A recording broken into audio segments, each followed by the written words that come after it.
Very good morning everyone, welcome back. चलो फटाफट start करते problem number 2। Okay, see what is given. Anita, Sunita and Kavita were partners sharing profit and loss in 2:1:1। 2:1:1 is there. I am sorry, it is 2:2:1। यहीं पे एक mistake निकल गई। It is the 2:2:1 ratio. Correction करके लो उतना। Balance sheet is given to us, liabilities, assets, उसके नीचे है एडजस्टमेंट्स। हम एडजस्टमेंट से स्टार्ट करते हैं डिस्कशन करना, ठीक है। टिक मार्क्स कर लेते हैं पूरी एडजस्टमेंट्स पढ़ने के बाद, जिससे कि हमें प्रॉब्लम का एक आइडिया आ जाता है। एंड फिर हम लाइबिलिटी साइड से एंड तक रेगुलर अपने सीक्वेंस में सॉल्विंग स्टार्ट कर सकते हैं, ठीक है। So see, all debtors were considered as good. इसका मतलब क्या है? There is no bad debts, there is no RDD. तो आरडीडी पे स्टार मार्क करते हैं, हमने ये आरडीडी नहीं रखना है। आरडीडी हम कैंसिल कर देंगे। डेटर्स 20,800 सीधा आउटर में चला जाएगा। आरडीडी 800 था, अभी हमने उसको रिड्यूस कर दिया है, ठीक है। तो ये अपना फ़ायदा हो जाएगा, करेक्ट, क्योंकि डेटर्स आप देख सकते हैं पहले 20,000 होते थे, अभी वो 20,800 हो जाएंगे। तो 800 रुपये का अपना फ़ायदा हो जाएगा ना। जो 800 रुपये अपने डूबने वाले थे वो नहीं डूबेंगे अभी। So second effect, revaluation account credit side 800 rupees का। Okay, second adjustment, a contingent liability for a compensation of ₹900 was provided। contingent liability मतलब क्या होता है कि ये ऐसा एक्सपेंडिचर था जो अचानक से आपके सामने आ जाता है, unexpectedly. Okay, you didn't expected कि भाई ऐसा कोई एक्सपेंडिचर होगा आपका, बट अचानक से हो जाता है। फॉर एग्जाम्पल, आपका प्रोडक्शन काफ़ी अच्छे से चल रहा था, सब कुछ अच्छे से चल रहा था, बट अचानक से एक वर्कर का कुछ एक्सीडेंट हो गया और उसको एक बहुत ज़बरदस्त चोट आई है। ओके, बट अभी आपकी मशीनरी की वजह से उस वर्कर को चोट आई है काफ़ी ज़बरदस्त, तो उसको हॉस्पिटल का एक्सपेंडिचर आपको उठाना पड़ेगा। आपने वो एक्सपेक्ट करके रखा था कि कल की भाई कल चल के किसी एक पर्सन को चोट लगने वाली है, तो मुझे उसको 10,000 रुपये का हॉस्पिटल का एक्सपेंडिचर आने वाला है। Of course not, right. ये अचानक से आ जाता है। तो contingent liability is what is an expenditure for us. Expenditure है तो रिवैल्यूएशन अकाउंट के डेबिट साइड में उसका एक इफेक्ट जाएगा, एंड लाइबिलिटी मतलब सेकंड इफेक्ट उसका लाइबिलिटी साइड में चला जाएगा 900 रुपीज़ का, ठीक है। तो इफेक्ट सबको चाहिए तो लिख के रखो यहाँ पे। एक तो revaluation account debit side, revaluation debit, and second liability side. Okay, third adjustment है, investment were sold out in the market at 10% profit. अच्छा, इन्वेस्टमेंट हमने सेल करनी है और उस पर 10% का प्रॉफिट भी अर्न करना है। ओके, तो क्या करेंगे हम? इन्वेस्टमेंट सेल कर रहे हैं मतलब इन्वेस्टमेंट में से माइनस हो जाएगा। इन्वेस्टमेंट अपने बुक्स में नहीं रहेगी ना, एसेट साइड में इन्वेस्टमेंट लिखेंगे इनर कॉलम में, एंड उसमें से माइनस कर देंगे 30,000 पूरा। आउटर में इन्वेस्टमेंट नहीं जाएगा, investment is totally sold out. Okay, second effect, when we sell something we get cash. तो अपने पास कैश अकाउंट नहीं, आज अपने पास बैंक अकाउंट है। बैंक अकाउंट के डेबिट साइड में हम इसका इफेक्ट देंगे। Now how much amount we will get? We are selling that investment at 10% profit. मतलब 30,000 रुपये की इन्वेस्टमेंट है, हम 33,000 रुपये में बेच रहे हैं। 33,000 रुपीज़ के लिए हम सेल कर रहे हैं। So that 33,000 rupees will B recorded in the debit side of bank account. Now you can see, वहाँ पे अपन ने 30,000 रुपये माइनस किए, यहाँ पे 33,000 रुपीज़ लिख रहे। ये तो इम्बैलेंस हो रहा है, टैली नहीं हो रहा है, एंड टैली होना ज़रूरी होता है अपना। So what can we do? 3,000 is the profit, that's why that 3,000 should be recorded in revaluation account. अभी प्रॉफिट है तो रिवैल्यूएशन के क्रेडिट में चला जाएगा 3,000 रुपये का, ठीक है। इसके इफेक्ट क्या हो जाएंगे? फिर इन्वेस्टमेंट में से माइनस करना है 30,000, bank account debit side 33,000, and revaluation account credit side 3,000। Okay, these were the these will be the effects. Number 4, loan were paid off। Bank loan liability side में उस पर एक स्टार मार्क कर दो। पेमेंट कर देना है मतलब बैंक लोन में से माइनस हो जाएगा, एंड पेमेंट कर रहे तो बैंक अकाउंट के क्रेडिट में चला जाएगा, ठीक है। Number 5, land and building were depreciated by ₹800 and furniture by ₹1,100। Land and building and furniture दोनों पे एक एक स्टार मार्क कर देते हैं। Next, goodwill of the firm was valued at ₹15,000। It was to be raised in the books. पूरी firm का goodwill जो है हमने वैल्यू किया है कितना, 15,000 रुपये। आप आज देख सकते हैं, you can C there is already goodwill in the asset side. Okay, you can सी पूरी फर्म का गुडविल है 15,000 रुपये, लेकिन अभी हम जो देख रहे हैं कि ऑलरेडी गुडविल अपना 10,000 रुपये बुक्स में था। So new goodwill we need to raise only ₹5,000। ठीक है, सिर्फ 5,000 रुपये का ही अपने को गुडविल अभी रेज करना पड़ेगा, क्योंकि ऑलरेडी 10,000 का गुडविल अपने पास था। पूरी फर्म का गुडविल होता है 15,000, हमने पहले 10,000 लिख के रखा है। अभी एडिशनल कितना लेना पड़ेगा, सिर्फ 5,000। So we need to add 5,000 rupees in the goodwill, क्योंकि हम गुडविल रेज कर रहे हैं, एसेट साइड में ऐड करते हैं हम ऑब्वियसली। यहाँ पे हम ऐड करेंगे 15,000 आपका आउटर में चला जाएगा। एंड न्यू गुडविल हम कितना रेज कर रहे हैं, 5,000। So 5,000 will be distributed to the old partners. Now goodwill is raised for whole firm. हम एक पार्टनर का गुडविल रेज करते हैं तो एक पार्टनर को देते हैं। आज हम पूरी फर्म का गुडविल रेज कर रहे हैं तो सारी फर्म को मिलेगा, मतलब तीनों पार्टनर्स को मिलेगा। ठीक है, this 5,000 will be distributed among Anita, Sunita and Kavita, तीनों को मिल जाएगा वो। ठीक है, नंबर 7 है, Kavita was entitled to get her share of profit up to the date of her death.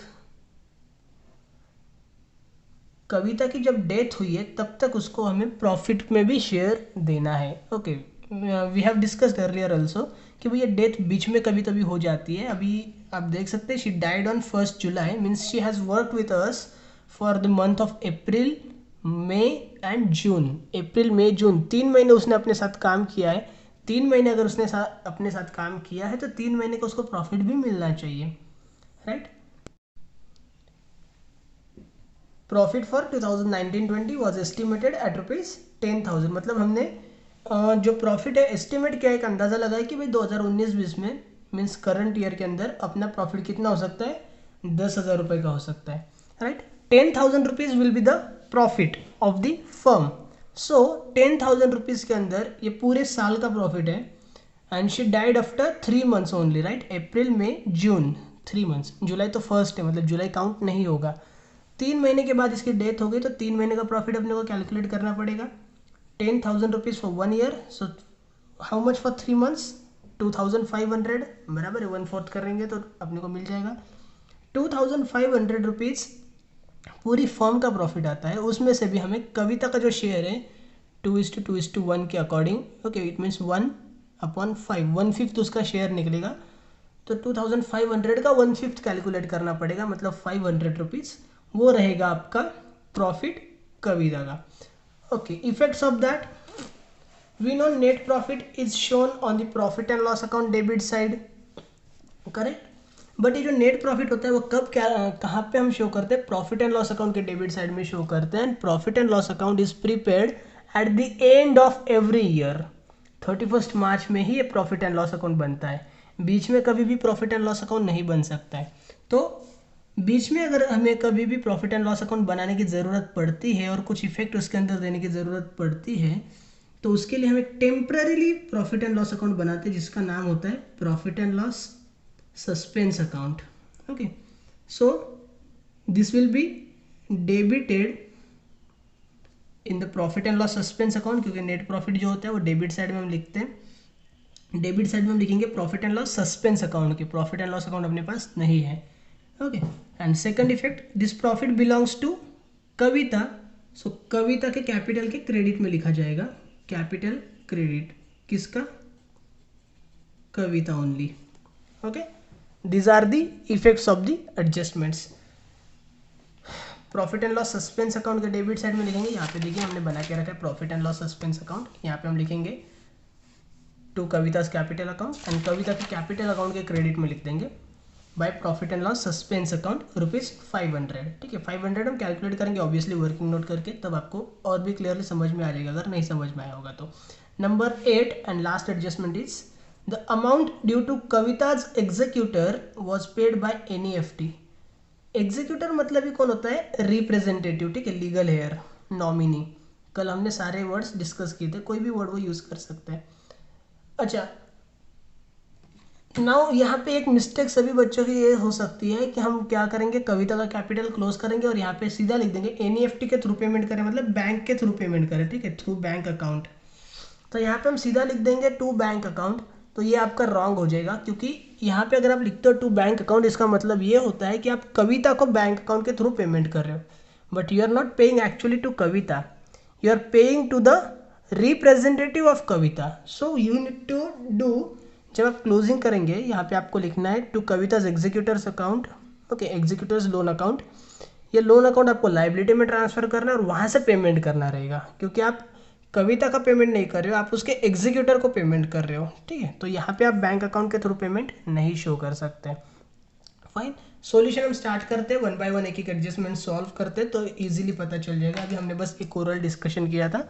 Okay, let's come to liability side. See capital accounts, capital accounts क्या है, already prepare करके रखा है, तो बैलेंस ब्रॉट डाउन करेंगे। Come to solution, by balance brought down, Anita 40,000, Sunita 40,000 and Kavita 20,000. Okay. After that creditors 30,000. creditors new balance sheet के अंदर लिखना पड़ेगा। उसके पहले at the top we need to write capital account. In that Anita, Sunita and Kavita का नाम नहीं आएगा क्योंकि वो अभी नहीं है। Okay, creditors 30,000 directly outer column because there is no adjustment on that. bills payable 2,000, bills payable भी liability है, यहीं पे लिखना है bills payable 2,000. Bank loan 8,000,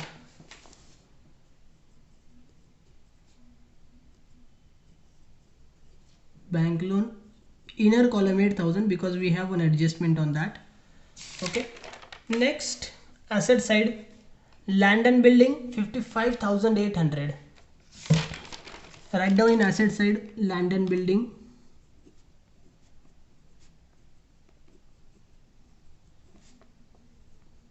55,800. then investment 30,000, asset side में लिखना है investment 30,000, again one line for one adjustment. Furniture 16,000,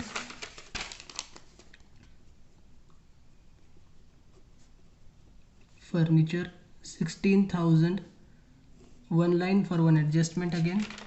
then debtors is given 20,800, debtors. Now you can write directly in outer column, क्योंकि आपको पता है कि आरडीडी जो है वो हमने कैंसिल कर दिया, आपने एडजस्टमेंट पड़ी थी नीचे ना। ओके, तो आरडीडी कैंसिल कर दिए, डायरेक्टली आप डेटर्स आउटर में लिख सकते हैं, या फिर अगर इनर में लिख के रखा होगा तो फिर नीचे लेस आरडीडी और जीरो करना पड़ेगा और बाहर आपको फिर से 20,800 कैरी करना पड़ेगा, जैसे भी कर सकते हैं आप। Okay, next bank account prepare किया है, तो डेबिट साइड में यहाँ पे लिखेंगे टू बैलेंस ब्रॉट डाउन,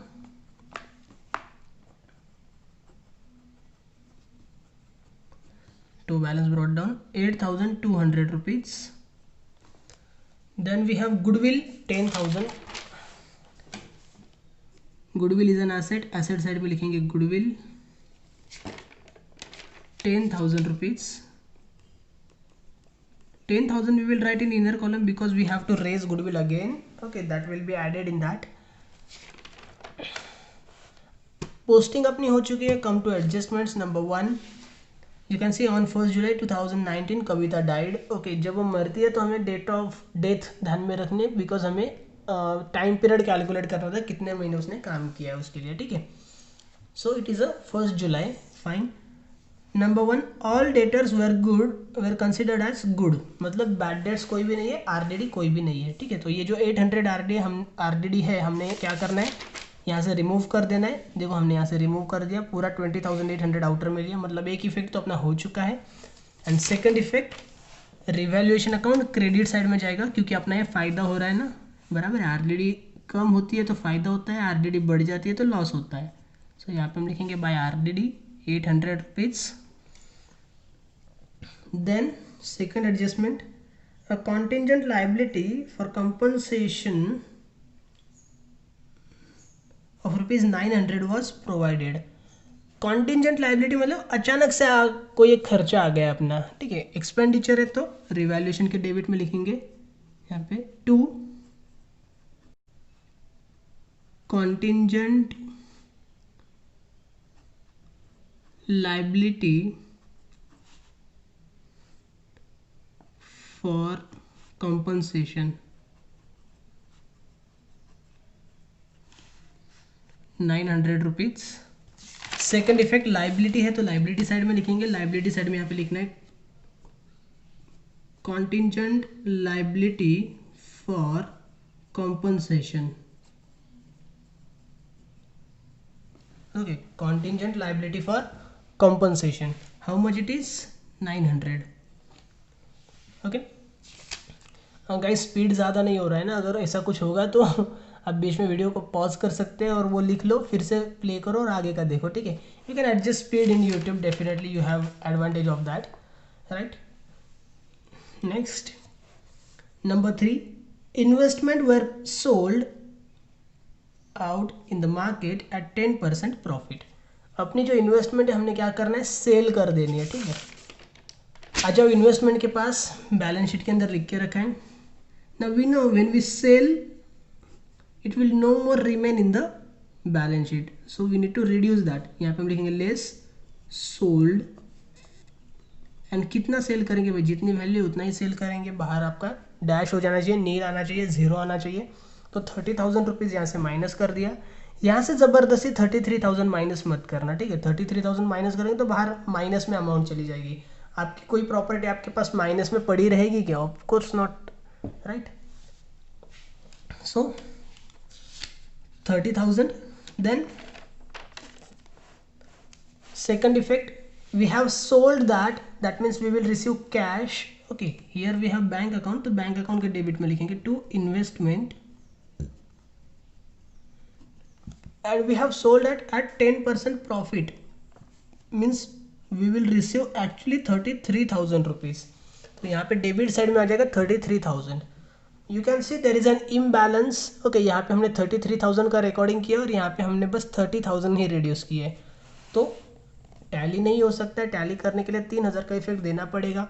तो क्या करेंगे, जो 3,000 रुपये है वो अपना प्रॉफिट है, प्रॉफिट है तो रिवैल्यूएशन की क्रेडिट में, लॉस रहेगा तो डेबिट में। Okay, so here we will write by investment 3,000 rupees. Okay, after that loan were paid off, जो भी लोन है अपना वो हमने क्या कर दिया, पे कर दिया है, ठीक है। लोन क्या है, bank loan is written on liability side, you can see. Paid कर दिया है तो क्या करना पड़ेगा, माइनस करना पड़ेगा, लेस पेड ऑफ 8,000 रिड्यूस करो, बाहर आपका डैश हो जाएगा। Now here you are making payment, that means cash will go out. Bank account है अपने पास, कैश नहीं है, तो क्रेडिट में लिखेंगे bye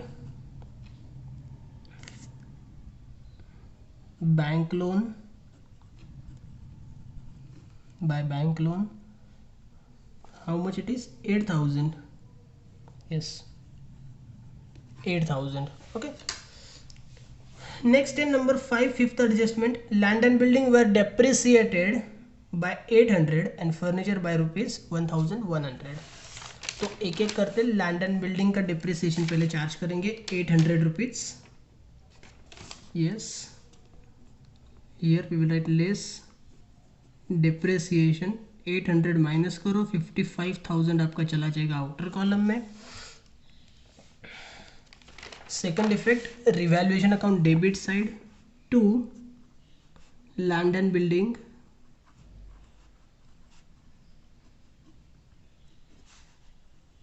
$800। Then we have furniture, furniture पे भी डेप्रिसिएशन चार्ज करना है, तो यहाँ पे करेंगे less depreciation। how much depreciation we have charged on furniture, 1,100। okay, minus करो 1100 तो क्या हो जाएगा 14,900 आपका ऑर्डर में चला जाएगा। एंड डेप्रिसिएशन है तो revaluation account debit side to furniture 1,100 rupees. Okay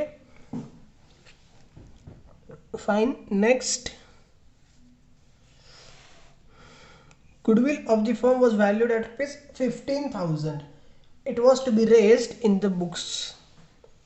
मतलब भाई पूरी फर्म का गुडविल जो है अभी हमने उसकी वैल्यू कैलकुलेट की, वो निकल रही है 15,000 रुपये। ठीक है, तो 15,000 रुपये अगर उसकी वैल्यू है तो उसको रेज करो।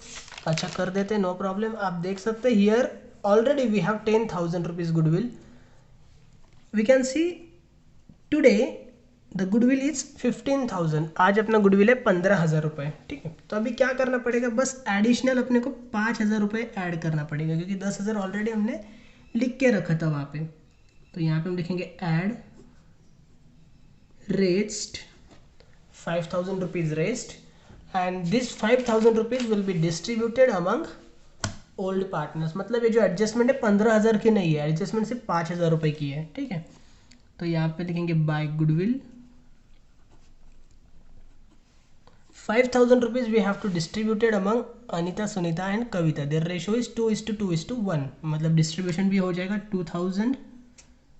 2,000 and 1,000। Correct. Next number 7, Kavita was entitled to get her share of profit up to the date of her death and profit for 2019-20 was estimated at rupees 10,000। मतलब हमने अंदाजा लगाया कि भाई 10,000 रुपये प्रॉफिट हो सकता है अपना। ये एक्चुअल प्रॉफिट नहीं है। एक्चुअल प्रॉफिट रहेगा तो हम डायरेक्टली रिकॉर्ड भी कर सकते हैं एक टाइम, बट एक्चुअल प्रॉफिट नहीं है ये हमें बाद में एडजस्ट करके लेना है अगर कुछ कम ज़्यादा निकलता है तो। ठीक है, no problem. It is estimated profit and estimated profit is always for 1 year and for whole firm. तो हमें उसकी वर्किंग नोट करनी पड़ती है। हमें बस कविता का शेयर कैलकुलेट करना है, वो भी 3 महीने के लिए। ठीक है, so make this star mark, give heading working note. Number 1, Kavita's share of profit. Kavita का शेयर कैलकुलेट करना है प्रॉफिट के अंदर। Fine, you can see the profit for whole year is given estimated 10,000 rupees. Then first of all we will calculate profit for 3 months. Profit for 3 months, ये 3 महीने हर problem में नहीं होता है। नहीं तो आप बोलोगे लास्ट टाइम भी आपने 3 मंथ्स लिया था, अभी भी 3 मंथ्स ले रहे हैं, मतलब हर बार 3 मंथ्स लेना है क्या? ऐसा कुछ नहीं है। 3 मंथ्स इसलिए लिया क्योंकि डेथ हो रही है 1 जुलाई पे। अप्रैल मई जून मंथ्स कैलकुलेट करने रहेंगे आपको। 10,000 rupees is the estimated profit and for 3 months means 3/12 it will come 2,500, right. And now 3 महीने का प्रॉफिट है 2,500 रुपये, बट वो भी पूरी फर्म का प्रॉफिट है, किसी अकेले पार्टनर का प्रॉफिट नहीं है। So here again we need to calculate Kavita's share. therefore Kavita's share is equal to 2,500 into his ratio is what, 2:2:1। Kavita is 1 and upon 2 + 2 + 1 means 5, 1/5। so rupees 500 will be the Kavita's share of profit. Kavita का जो profit में share है वो कितना है, 500 रुपये। अच्छा, net profit कहाँ पे लिखते हैं हम, प्रॉफिट एंड लॉस अकाउंट के डेबिट साइड में लिखते हैं, बट ये थोड़ा सा सस्पेंस है ना अभी।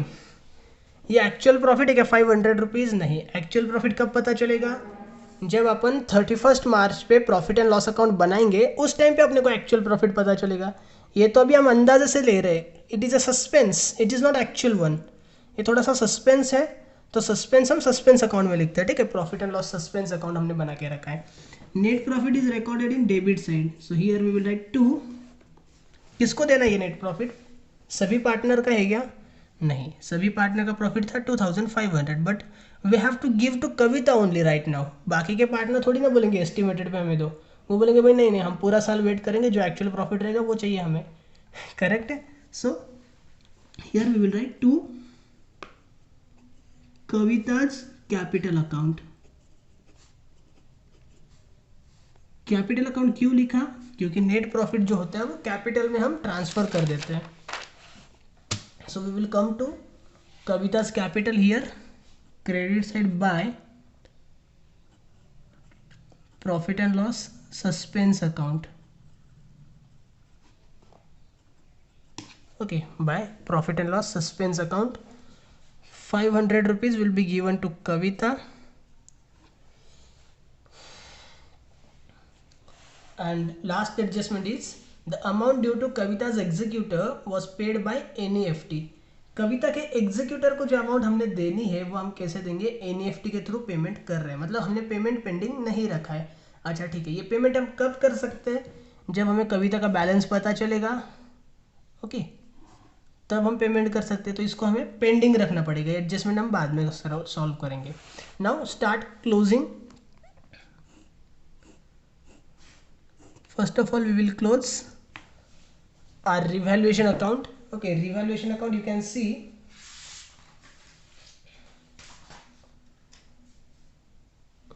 900 plus 800 plus 1100 and here 3000 plus 800 means credit side आपकी बड़ी दिख रही है, it is 3800।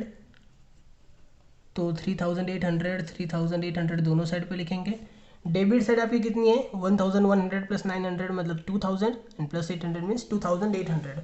So difference is of 1000 रुपी, 1000 रुपये का डिफरेंस है। अभी यहाँ पे मेरे पास जगह थोड़ी सी कम है तो एडजस्ट करना पड़ेगा, ठीक है। ये एक ही हेडिंग थोड़ा बड़ा हो गया था। So here we will write to partners capital account into bracket balancing figure and 1000 rupees will be given to all three partners। okay, so here Anita,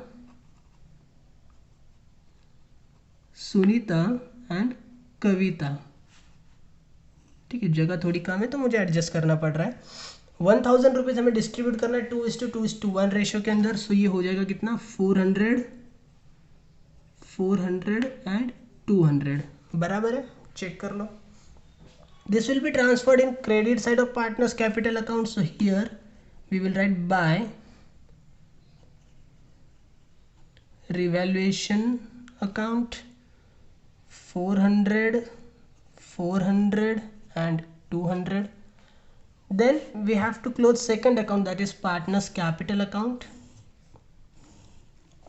partners capital में हम सबसे पहले कौन क्लोज करते हैं? जो अपना थोड़ा सा एबनॉर्मल वाला होता है, मतलब एडमिटिंग पार्टनर, रिटायरिंग पार्टनर और दी डेड पार्टनर, ठीक है, डिसीज्ड पार्टनर हम बोलते हैं, डेड नहीं बोलते generally. Kavita is the deceased partners. First of all we need to close Kavita. Kavita का सारा सेटलमेंट हम अभी के अभी कर देंगे, right. So we can see there is nothing in debit side, only credit side है। टोटल करो 20,000 plus 1,000 plus 500 plus 200 means 1,700, 21,700 is the difference, is the total। दोनों साइड पे लिखेंगे। so here we need to write 2। now you can see इसका जो payment हम क्या कर रहे हैं?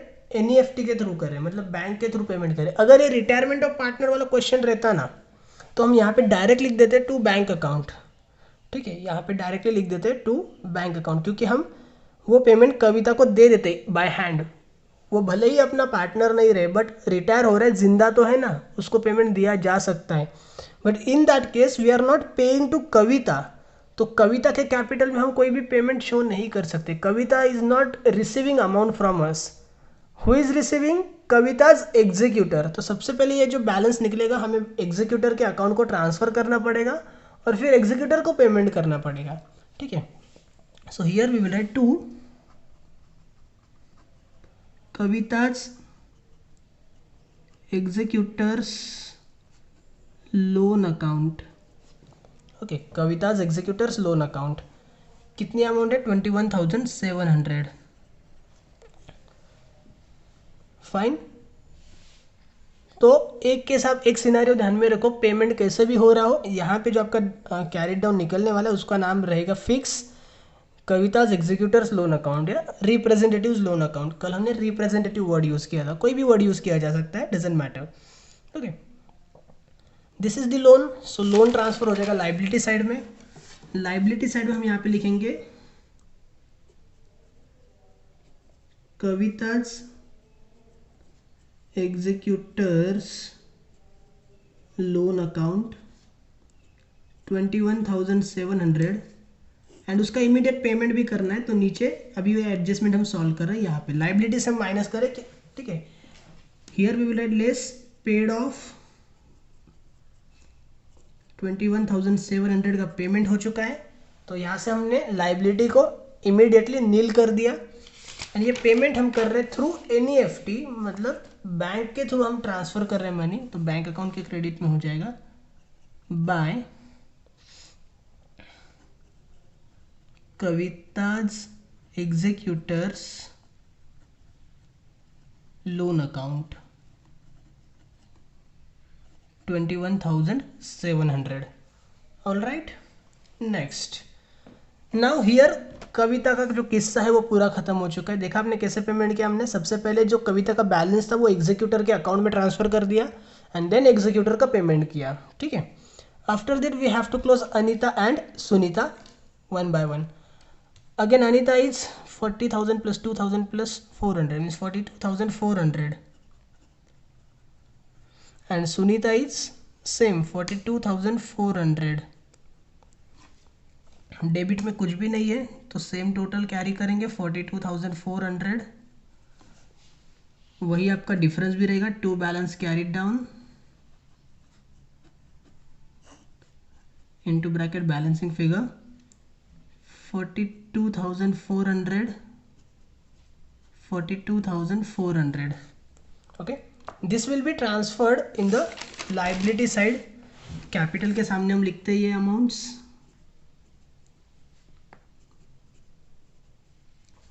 राइट।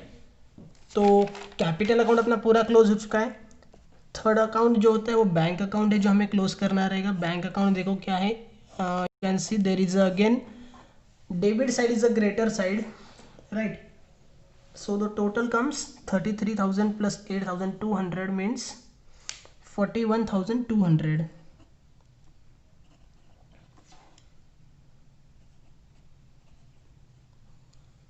क्रेडिट साइड आप देखो 21 plus 8 means 29,700 माइनस करो,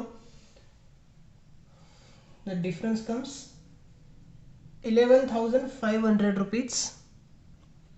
चेक कर लेना बराबर आ रहा है कि नहीं, ठीक है, बस कॉपी पेस्ट मत करना मेरा सुन के। By balance carried down, by balance carried down into bracket balancing figure. ये जो बैलेंस है कहाँ पे ट्रांसफर होगा अभी, this balance will be transferred in the asset side. Bank balance asset side में ट्रांसफर होता है। यहाँ पे हम लिखेंगे bank 11,500 and after that we have to close profit and loss suspense account. Suspense account आज काफ़ी बड़ा बन गया है मेरे से, ठीक है, 4 लाइन इसके लिए मैक्सिमम अगर रहेंगे तो भी मोर देन सफिशियंट है। You can C only 500 is in debit side, so here bye balance carried down 500 into bracket balancing figure. हमें इसको भी बैलेंस शीट में ट्रांसफर करना है, तो हमें पता है अगर क्रेडिट में कैरीड डाउन है तो एसेट में आ रहा है, डेबिट में कैरीड डाउन है तो लाइबिलिटी में आ रहा है, ठीक है। हमने कैपिटल अकाउंट क्लोज करके देखा था, डेबिट में कैरीड डाउन है तो लाइबिलिटी में लाया। बैंक अकाउंट का भी क्रेडिट में कैरीड डाउन था, एसेट में लेके आए, तो इसका भी क्रेडिट में कैरीड डाउन है, कहाँ पे लेके आएंगे, ऑब्वियसली एसेट में लेके आएंगे। So here we need to write profit and loss suspense account 500। Okay, ये जो सस्पेंस है ये कब खुलेगा, ये सस्पेंस अपना ओपन होगा at on the 31st March when we will get actual profit in the profit and loss account. Okay, that time we will adjust that suspense, ठीक है। And finally we have to make the totals of our balance sheet and our balance sheet must tally. Here I think it is tallying with rupees 1,17,700। एक बार totals check कर लेना, मैं text book से copy कर रहा हूँ, मुझे पता नहीं है। ठीक है, टेक्स्ट बुक में मिस्टेक्स कभी कभी हो जाती है, तो चेकआउट कर लेना, जस्ट कॉपी पेस्ट मत करना. Fine, it was one of the easier problems. Okay, obviously death of partner is tricky one, the topic is obviously tricky one, and it was one of the easiest problems. So let's see what happens, and agar kuch queries rahenge definitely you can contact me, we will definitely solve that queries. Okay, thank you so much, take care, bye bye.